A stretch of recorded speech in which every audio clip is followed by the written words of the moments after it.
hacer una entrevista sobre las plataformas digitales o herramientas tecnológicas que usted conoce en su facultad de Ingeniería Civil, en donde está usted impartiendo clase. Muy La bien. primera pregunta: ¿imparte o impartió alguna unidad de aprendizaje vinculada al uso de herramientas tecnológicas? No, esas unidades de aprendizaje donde se enseñan a los estudiantes cuestiones tecnológicas, no es mi área, por así decirlo. Okay. ¿Cuáles son las unidades de aprendizaje que usted imparte actualmente? Bueno, aquí en lo que es ingeniería civil, doy materias que son formativas de mi área. Es Okay. desarrollo humano, equidad de género, cultura de paz y ética. Ok. ¿Que recibe o recibió capacitación en el uso de plataformas educativas? Sí, pues aquí fue como todo, ¿no? Cuando fue la pandemia, nos capacitaron en lo que fue Teams y ya teníamos capacitación previa en lo que es Nexus, pero con la pandemia, pues todavía esa capacitación pues nos aumentó, nos dieron más cursos, porque se empezó a usar más. ¿Y actualmente ha tenido capacitación o ya no ha tenido capacitación? Pues casi lo que nos recomiendan son los cursos que salen de autoformación, que nosotros estudiamos ahí por nuestra cuenta, de tanto de Teams como de Nexus. Okay. Ahora, ¿podría mencionar 3 plataformas educativas que sugiere para el uso en la aula, ahorita que está impartiendo clases?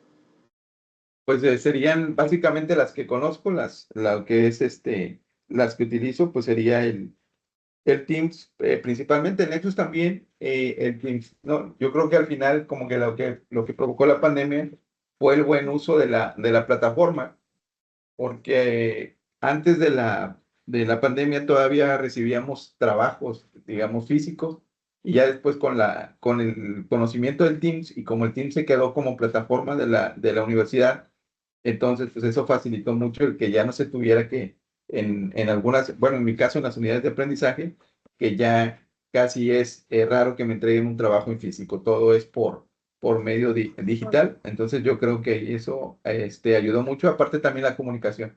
Uno tiene una comunicación directa con el estudiante sin recurrir, por decir, a cuestiones de WhatsApp o de llamadas telefónicas, que a mí nunca me pareció como que fuera muy formal. O sea, realmente yo sé que hay maestros que hacen grupos de WhatsApp.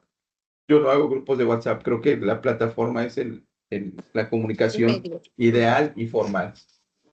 Okay. ¿Qué plataformas educativas conoce? Pues aparte de lo que es la Nexus y el Teams, trabajado con la Moodle, creo que así se pronuncia, que Sí. es, bueno, la modalidad que yo estudié era como que muy básica. De hecho, tomé una materia donde la idea era formar un curso dentro de esa plataforma. Ok. Y por último, me mencioné algunas ventajas y desventajas de la inteligencia artificial en la elaboración de trabajos académicos.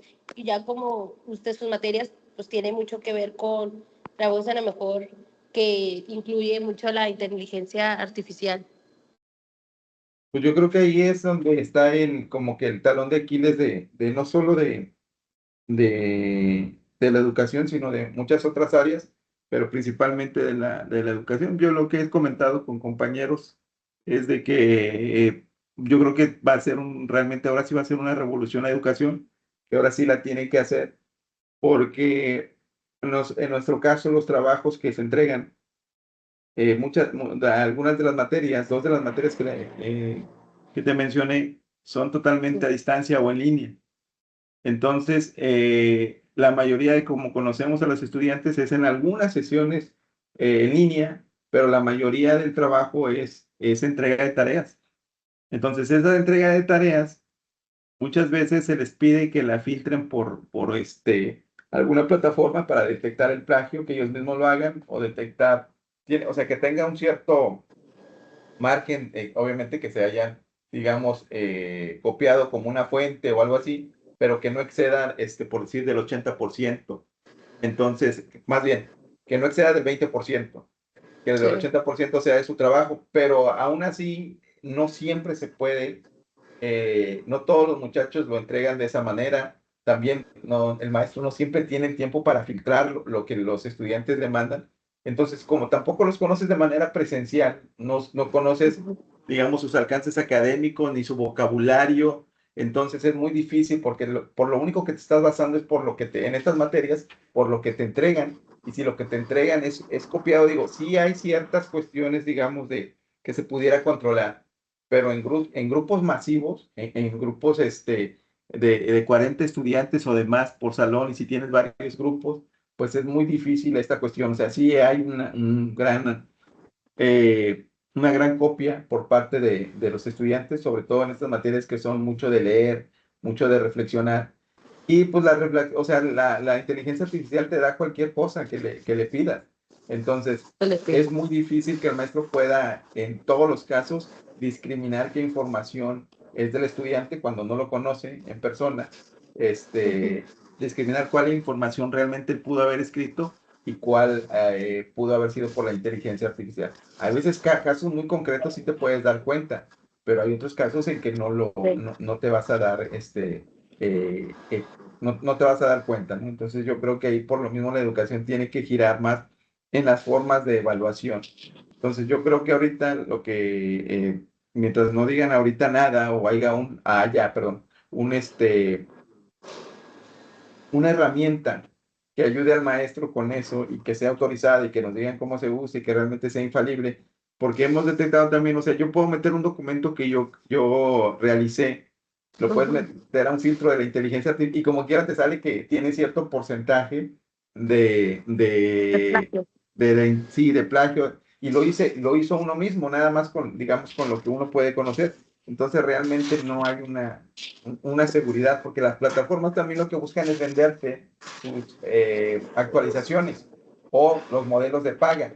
Y entonces te hacen creer como que la necesitas, ya sea para evadir que se sepa que estás utilizando inteligencia artificial o para detectar, ¿no? Al final no dejan de ser unas empresas que buscan también el lucro, ¿no?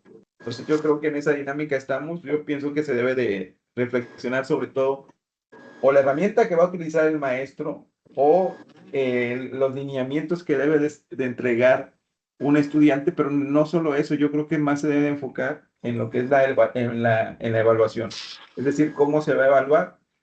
Y todavía, a lo mejor en clases presenciales, donde pueden dar una clase, donde te puedes dar cuenta de su vocabulario, de sus alcances académicos, es más fácil evaluar con un examen oral o con un mismo examen escrito porque lo tienes ahí presente al estudiante. Igual con las cuestiones de las exposiciones, pues también es más fácil de evaluar. Pero cuando no, entonces, cuando son a distancia, yo creo que es ahí donde va a haber más problemas. Digamos que la desventaja es que las clases sean, que ya no se ve ninguna vez en presencial. Es correcto, o sea, no tienes una referencia presencial Ajá. con el estudiante. Entonces, con lo que te estás basando es con lo que te mandan, con sus escritos. Y a veces podrás detectarlo y a veces no. No, Entonces, sí, pero te puedes poner decir que sí lo puedes detectar. Claro, lo puedes detectar y puedes hacerlo. Si tienes un grupo o tienes dos grupos, pues lo puedes hacer, pues sí. puedes invertir ese tiempo. Pero si tienes 10 grupos o más de 40, o vas a No lo puedo. empezar a encargar menos tareas o vas a buscar otra forma de evaluación, ¿no? Lo que ahorita por decir yo estoy haciendo es que muchos se los pido en video o que me den la conclusión en un video, porque ahí ya te puedes dar cuenta del vocabulario que utilizan, de cómo se expresan y te vas a dar cuenta que muchas veces pues, no tiene, vamos, la idea que tienen ahí pues está muy bien elaborada, la idea escrita, pero al momento ya de decirla, pues ni siquiera usan los mismos conceptos y entonces ahí es donde puedes decir, ¿sabes qué? Esto no es tu trabajo. Ahí está. Entonces, Ajá, sí. o que le des más ponderación al video, a Ajá, lo que te está sí. diciendo, que al escrito, que el escrito simplemente le haya servido como para investigar, leer, escribir, pero no darle tanta calificación, sino más bien a lo que el estudiante te dice. Entonces, ahorita lo que yo estoy haciendo, que muchas de las conclusiones se las pido en video, o si se presta la materia, que hagan sociodramas, que hagan una entrevista, O sea, cosas donde realmente puedo detectar más fácil que ellos están haciendo el trabajo y más que si yo les pido un ensayo o les pido que cuesten un cuestionario, pues que ahí es donde puede haber, se lo pueden copiar directamente por medio de esta herramienta. Yo creo que son las desventajas, ¿no? Que ya me Las extendí mucho. ventajas. Las ventajas, ¿cuáles Ajá. serían? Pues es que las ventajas tienen mucho que ver de la madurez y yo no digo solo de los estudiantes, sino también incluso de los profesores, ¿no? Entonces, Sí, al final es una herramienta que te vale. facilita el trabajo, pero en las cuestiones de la educación no estás aprendiendo. Y entonces Sí, ese es el gran problema. Sí, yo puedo decir, sácame de aquí, de este video que yo voy a poner, de esta película, hazme un cuestionario de 20 preguntas para dárselo a los estudiantes.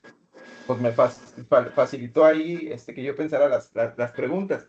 Pero aún así, los estudiantes pueden hacer exactamente lo mismo. Ellos pueden meter las 20 preguntas y decirles que con base en esta película o en este video, te conteste estas preguntas de una forma, y le pueden dar hasta el nivel, ¿verdad? De un nivel de preparatoria, de un nivel de universidad, de secundaria, y la inteligencia te lo va a generar. sí, claro. Entonces, esa tarea, ¿cómo le evalúas?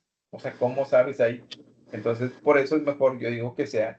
Muchas de las cosas que manejan las competencias, yo creo que ahorita se ponen en contradicho, porque se cargaban muchas tareas, muchos trabajos y cuestiones como estas, pero ahora creo que muchos estamos recurriendo otra vez a la exposición, a los exámenes escritos y a los exámenes orales para comprobar realmente si el estudiante posee los conocimientos que Estás teniendo estamos. los conocimientos. Es correcto, Claro. así es. No, Entonces, yo creo que las ventajas depende de la madurez que tengas, o sea, realmente que priorices cuál es tu objetivo. sí, Sí, pero muchas veces en los estudiantes, y incluso yo creo que en los adultos, si el objetivo es ahorrarte trabajo, si el objetivo es palomear una materia, es decir, tener la calificación sin que te importe el sentido de realmente si estás aprendiendo, pues ahí no funciona como una herramienta. Funciona si dices, ¿sabes sí, qué? Esto ya me trajo un resumen y el resumen yo sí lo voy a leer, o que me dio un borrador y sobre ese borrador yo voy a reescribirlo, pero vamos a ser francos, ¿qué porcentaje de estudiantes de preparatoria o de los niveles básicos en la licenciatura, que soy los que yo doy, tendrán los estudiantes para realmente hacer eso? Es decir, no, pues es que lo tengo que leer para aprender. Pues creo que el estudiante no tiene esa madurez y simplemente lo que lo arroje es lo que va a entregar, aunque no lo haya leído o aunque no haya aprendido nada. sí, claro, la ventaja sería cómo usas la herramienta realmente. O sea, si tú lo utilizas, o sea, de que dame un resumen, pero ya que ese resumen lo lees, lo haces con las palabras que te dan ellos, Es correcto. o ya te das una idea y lo haces a tu manera. Es Siento correcto, yo. lo reescribes, te das una idea, te Ujú. lo hace más fácil, estás estudiando, estás ejerciendo ahí realmente la cuestión de la intelectualidad. Pero si tal cual te pidió el maestro un resumen, te lo Y no puedo. pides y así se lo entregas y muchas veces ni siquiera lo leen, porque muchas Ujú. veces trae palabras que normalmente no utilizan, No, pero no tienes. pues obviamente es ahí cuando te das, que simplemente es copiado, ni siquiera se tomaron la molestia en leer. De, Entonces, yo de creo que es una rehacerlo. buena herramienta en la medida en que tengas bien claro qué es lo que tú pretendes Por eso. con el uso de esa herramienta. Pero si el Sí, uso es aprender, pues obviamente tienes que siempre reescribir, siempre, o sea, tiene que ser realmente una herramienta, pero otra vez te voy a decir lo mismo. ¿Cuál es la madurez que tiene un estudiante sí, claro. para decir vengo a aprender? Si muchas veces en el mismo salón tratan de hacer lo menos posible, de copiarse cuando uno está presente, Ajá. entonces imagínate cuando lo pueden hacer, ocultarlo ahí atrás de un monitor. Sí, sí, totalmente. No, le agradezco su tiempo, maestro, por ayudarme a hacer esta entrevista y por aceptar hacerla y tomar su tiempo en responderme. Muy bien, no, gracias a ti. Estamos platicando. Mira, voy a dejar de grabar.